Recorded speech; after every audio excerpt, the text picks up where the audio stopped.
எல்லோருக்கும் என்னுடைய வணக்கம்.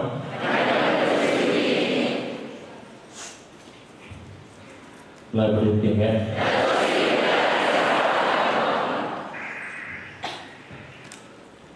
குருவோட பிளஸிங் எப்போ உங்களுக்கு இருக்கும். அதே போல் உங்களுக்கு அன்பும் உங்களுக்கு என்னென்ன இருக்கும். ஆக யோக சித்தி பெற்ற நீங்கள் அனைவருமே பிராணாயாம பயிற்சி கண்டிப்பாக செஞ்சுக்குவாங்க. தியானம் செய்யாவிட்டாலும் எனக்கு நோட்டு செய்யறது நான் நினைக்கிறேன்.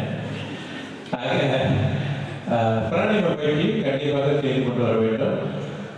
இந்த பிராணாயாம பயிற்சி செய்வதின் மூலமாக நமக்கு வந்துட்டு யோக சக்தி எப்பொழுதுமே இயங்கிக் கொண்டிருக்கும். அந்த வகையில் நீங்கள் பிரார்த்தனை வழிபாடு இல்லத்தில் வழிபாடு செய்வது, பிரார்த்தனை செய்வது இவைகள் மூலமாகவும் வாழ்க்கையில் எப்பொழுதுமே மகிழ்ச்சியும் சந்தோஷத்துடனும் தெய்வீக ஞானம் பெறுவதற்கான வாய்ப்பையும் பெற்று வாழ்வீர்கள். ஆக வாழ்க்கையில் நமக்கு வந்து இன்பம், துன்பம், வெற்றி, தோல்வி இவைகள் அனைத்தும் கடந்து ஆர்பிடி மக்களாகிய நீங்கள் வெற்றி பெறுவது என்பது நிச்சயம்.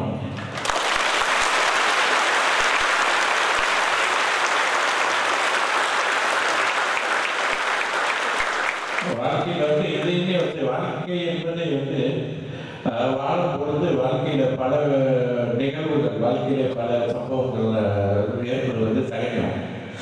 ஆக ஏற்படும் பொழுது மனம் துவண்டு விடாமல் இது வந்து ஒரு இயல்பான ஒன்றாக மனதில் கருதி இது இயற்கை என்று ஒரு மனதில் ஒரு எண்ணத்தை ஏற்படுத்திக் கொண்டு இயல்பான ஒன்று என்ற எண்ணத்தோடு மீண்டும் எழுந்து நின்று அதற்கே உலகம் அப்படிங்கிறது எழுந்து நின்று வெற்றி பெறுவோம் என்ற எண்ணத்துடனும் வாழ்க்கையில் அந்த மகிழ்ச்சியுடனும் எல்லோரும் வாழ்த்தியிருக்கின்ற வாழ்க்கையில் எப்பொழுதுமே இன்றல்ல என்றென்றுமே எப்பொழுதுமே வாழ்க்கையில் மகிழ்ச்சியும் சந்தோஷமும் அவங்களோட வாழ்க்கையிலே நிகழும் என்பது உண்மை. ஆக நீங்கள் எதற்காக வேண்டியும் கவலைப்படுவதற்கோ வேதனைப்படுவதற்கோ வாழ்க்கையில் ஏற்படக்கூடிய விஷயங்களை நினைத்து வாழ்வதற்கோ எதுவுமே தேவை கிடையாது. ஆக யோக சக்தி பெற்றவர்கள் மீண்டும் மீண்டும் நாம் வந்து வாழ்க்கையில் வெற்றி பெறுவோம் என்ற எண்ணத்தையும் மன உறுதியும் ஏற்படுத்தி கொண்டாலே நிச்சயமாக வாழ்க்கையில எல்லா வெற்றிகளும் உங்களுக்கு சேரும்.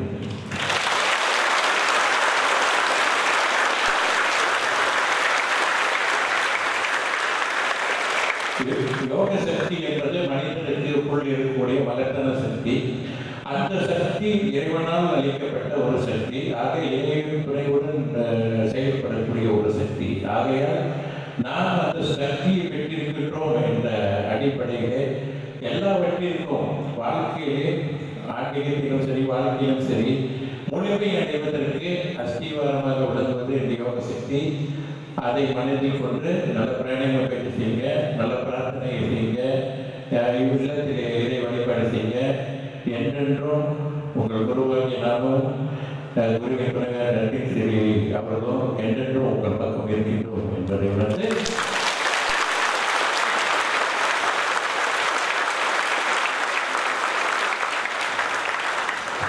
முகத்தில் என்றென்றும் மனதிலே துணிச்சலும் மகிழ்ச்சியும் மகிழ்ச்சியுடனும் வாழ்க்கையிலே என்றென்றும் சந்தோஷத்துடனும் வாழ என்னுடைய அன்பான வாழ்த்துக்களும் வணக்கங்களும்.